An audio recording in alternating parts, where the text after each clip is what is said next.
పొన్నం ప్రభాకర్ గారు అంటేనే ఉద్యమాలకు కేర్ ఆఫ్ అనమాట. ఉద్యమ స్ఫూర్తి ఉద్యమంతో ఇక్కడ దాకా ఎదిగినా అని చెప్పి ఉద్యమాలతోనే పెరిగిన విద్యార్థి సంఘ నాయకుడి నుంచి ఇక్కడ దాకా ఉద్యమం ఎదిగినా ఇవాళ కూడా ఎనీ ఎడ్యుకేషన్ అది దెబ్బలు తినేది కావచ్చు, తన్నేది కావచ్చు, ఐఎమ్ ఇన్ ఫ్రంట్ రో. అలాంటి ఉద్యమాలకు కేరాఫ్గా ఉన్న పొన్నం ప్రభాకర్ ఈరోజు తెలంగాణలో ఇంత అన్యాయం జరుగుతున్నా ఆ స్థాయిలో పోరాటం చేయలేకపోతున్నారు. ఎందుకంటే నీళ్లు, నియామకాలు, నిధులు పేరుతో ఏర్పాటైన స్వయం పాలన వచ్చిన తర్వాత, తెలంగాణలో స్వయం పాలన వచ్చిన తర్వాత ఇప్పటికీ ఇతర అంటే ఆంధ్రులకు కావచ్చు, ఇతరులకు కావచ్చు, ఎవరికైనా కూడా ఈ కాంట్రాక్టుల విషయంలో కావచ్చు, నియామకాల విషయంలో కూడా అవకాశాలు కల్పిస్తున్నా మిగతా వారి విషయాలు పక్కన పెడితే ఒక ఉద్యమ స్ఫూర్తి ఉన్న పొన్నం ప్రభాకర్ గారు ఆ స్థాయిలో ఎందుకు ప్రశ్నించలేకపోతున్నారు, పోరాటాలు చేయలేకపోతున్నారు అన్న ఒక చిన్న వెలితి అయితే కొంతమందిలో ఉంది. మళ్ళీ మొదటి క్వశ్చన్ అయ్యాను. నేనేమంటున్నా, పొన్నం ప్రభాకర్ పోరాట పటిమ అధికారంలో ఉన్నదానికంటే ప్రతిపక్షంలో రెట్టింపైంది. ఉత్సాహంగా పొద్దున్న లేస్తే there is no other business doing only fighting on public issues.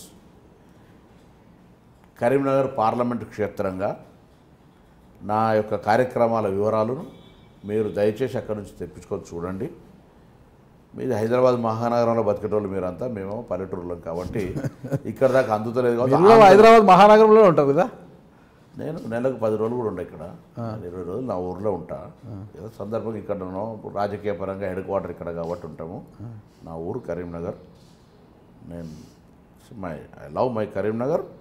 నేను కరీంనగర్ సమస్యల మీద ఏ విధంగా పోరాడతా అనేటువంటిది ప్రజలు తెలుసు. కాబట్టి నేను చెప్పిన కదా, అట్లీస్ట్ నీ ఇంటర్వ్యూ ద్వారానన్నా నా మిత్రులకు, నన్ను ప్రేమించి నీకు సమాచారం ఇచ్చిన వాళ్ళందరినీ కూడా కోరుతా ఉన్నా, మిత్రమా ఒక పాజిటివ్ మైండ్కి రండి, ఏదన్నా ముందుకు పోయేటువంటి అవకాశం చేయండి. విమర్శ చేస్తే దాన్ని పేపర్ ఎవిడెన్స్ ఆధారం కౌంటర్గా డిబేట్ చేసి ప్రూవ్ చేయగలిగే శక్తి ఉంటే చేయండి తప్ప ఈడియటిక్గా పిచ్చిలేసి అసహనంతో ఏకండ్రా బాబు అని చెప్తున్నారు.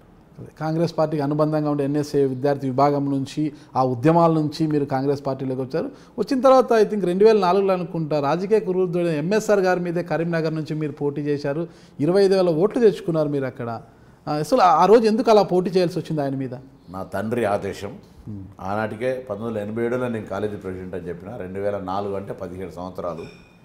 వాస్తవంగా సత్యనారాయణరావు గారు నేను ఎన్నికల్లో పోటీ చేయనని అనేక సందర్భాల్లో చెప్పినారు.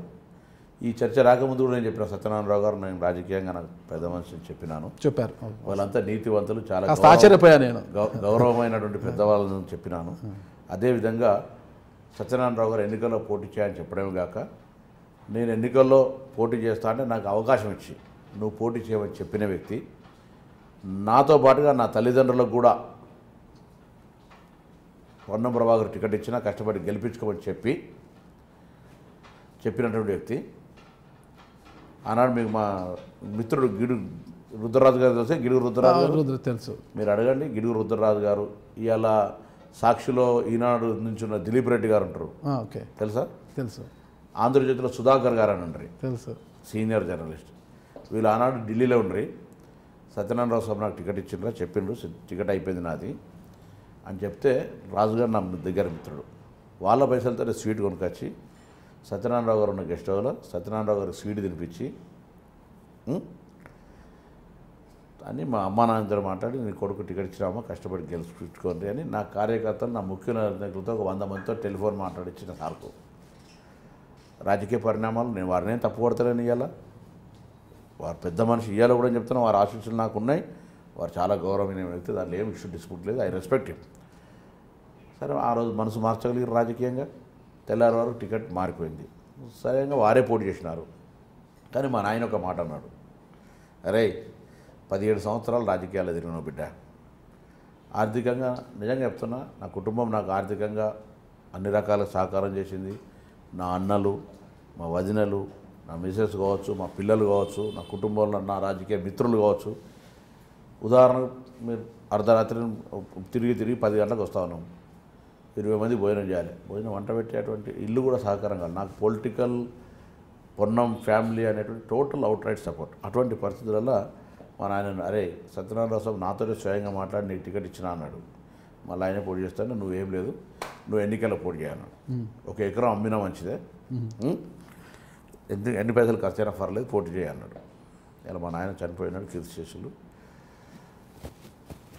నాకు కూడా ఇష్టం లేకున్నా తండ్రి గారి మాట లేకపోతే ఒక మాట చెప్పాడు, వదిలిపెట్టేసి నాతో వ్యవసాయం కూడా.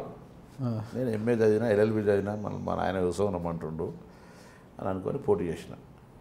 ఇలా 25,000 మందికి జీవిత కాలంలో నేను వాళ్ళ కాలం మొక్కాలి. వాళ్ళంతా నాకు నన్ను ఒక ఆశీర్వదించి ఇండిపెండెంట్ 2004 కాంగ్రెస్ వేవ్ 25,000 ఓట్లు చిల్లర వచ్చినాయి. ఆ విధంగా రాజకీయం స్టార్ట్ అయింది. నేను పార్టీ నుంచి కాంగ్రెస్ పార్టీ అభ్యర్థి, నేను వేరే పార్టీలో కలవలే.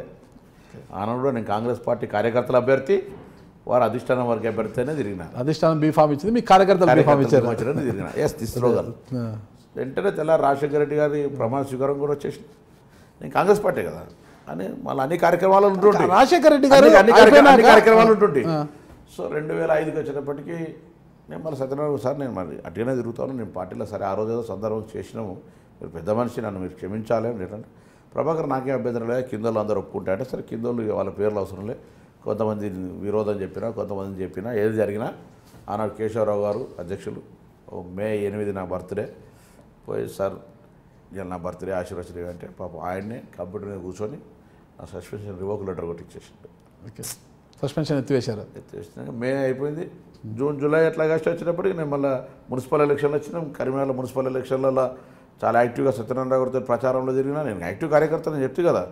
దాని తర్వాత నేను కోఆపరేటివ్ ఎలక్షన్స్ వచ్చిన, కోఆపరేటివ్ ఎలక్షన్స్ వచ్చి సింగిల్ విండో ప్రెసిడెంట్ అందరు సహకారం, సత్యనారాయణ గారు సహకారం, అందరు పెద్దలు, వెంకటస్వామి గారు ఆ రోజు ఉండ్రి, మా జిల్లా ఇంకా ఫైటర్స్ జీవన్ రెడ్డి గారు లీడర్షిప్ ఉన్నారు. దాని తర్వాత రత్నాకర్ రావు గారు, అందరూ మంచి Karimnagar district leaders, very nice and honest.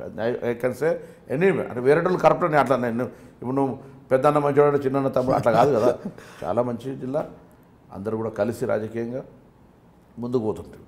అట్లా పోటీ చేసాం తప్ప మళ్ళీ దాని తర్వాత పార్టీలోకి వచ్చిన వారి ఆశీస్సులు తీసుకొని నేను కోఆపరేటివ్ లేదినాం. డెఫినెట్లీ నేను వారు నా నేను ఈ చర్చ రాకముందు కూడా చెప్పిన, మై రెస్పెక్టబుల్ పర్సన్.